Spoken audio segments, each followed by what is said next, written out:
Perkenalkan, nama saya Ventis Destuti Pangloli dari kelas B dengan NIM A1C223046, Prodi S1 Keperawatan. Saya akan menjelaskan materi tentang gangguan tidur, khususnya pada gangguan apnea tidur. Apnea tidur atau sleep apnea merupakan gangguan tidur yang menyebabkan pernapasan seseorang terhenti sementara selama beberapa kali saat sedang tertidur. Kondisi ini dapat ditandai dengan mengorok saat tidur dan tetap merasa mengantuk setelah tidur lama. Istilah apnea pada sleep apnea berarti pernapasan berhenti atau terhenti bernapas. Penderita sleep apnea dapat berhenti bernapas selama sekitar 10 detik sebanyak ratusan kali selama tidur. Kondisi ini sangat berbahaya dikarenakan dapat menyebabkan tubuh kekurangan oksigen dan memunculkan keluhan sesak napas di malam hari. Berikut ini adalah beberapa penyebab dari sleep apnea. Yang pertama yaitu obstruktif sleep apnea. Obstruktif sleep apnea terjadi ketika otot di belakang tenggorokan terlalu rileks. Kondisi ini membuat saluran pernapasan menyempit atau menutup saat menarik nafas, misalnya karena lidah tertelan. Penyebab yang kedua yaitu central sleep apnea.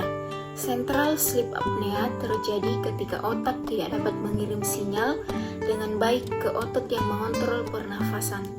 Hal ini menyebabkan penderita tidak bisa bernafas selama beberapa waktu. Penyebab yang ketiga yaitu kompleks sleep apnea.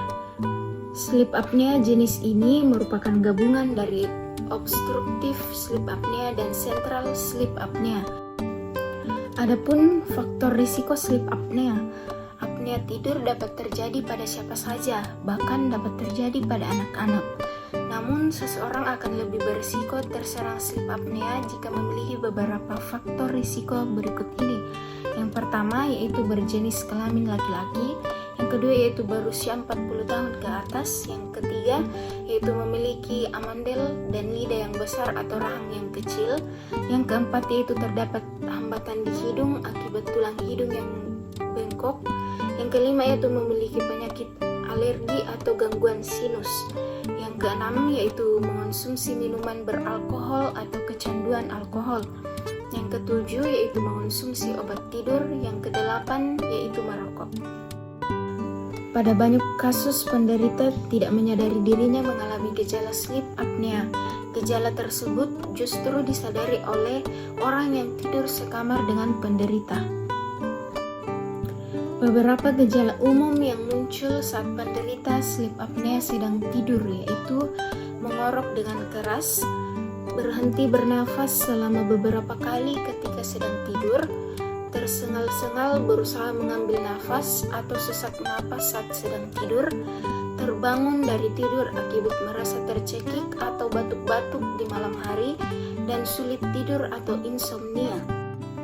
Selain merasakan gejala yang muncul saat tidur, penderita sleep apnea juga biasa merasakan keluhan saat bangun tidur, antara lain yaitu terbangun dengan mulut yang terasa kering, sakit kepala ketika bangun tidur, merasa sangat ngantuk di siang hari, sulit berkonsentrasi, belajar dan mengingat sesuatu, mengalami perubahan mood dan mudah marah, mengalami perubahan libido. Adapun cara untuk mencegah sleep apnea yaitu dengan mengontrol faktor risikonya. Salah satu upaya yang bisa kita lakukan adalah dengan berhenti merokok dan mengonsumsi minuman beralkohol. Apabila kita sulit berhenti merokok atau menderita kecanduan alkohol, konsultasikan dengan dokter agar mendapatkan terapi. Namun jika kita menderita obesitas atau obesitas morbid, sebaiknya kita konsultasi dengan dokter gizi dan menjalani program penurunan berat badan agar risiko terkena sleep apnea lebih rendah. Dokter gizi akan mengatur pola makan sesuai dengan kondisi kita dan menetapkan target penurunan berat badan yang aman. Demikianlah materi yang dapat saya sampaikan tentang gangguan tidur, khususnya pada gangguan tidur apnea tidur. Kurang lebihnya mohon dimaafkan. Sekian dan terima kasih.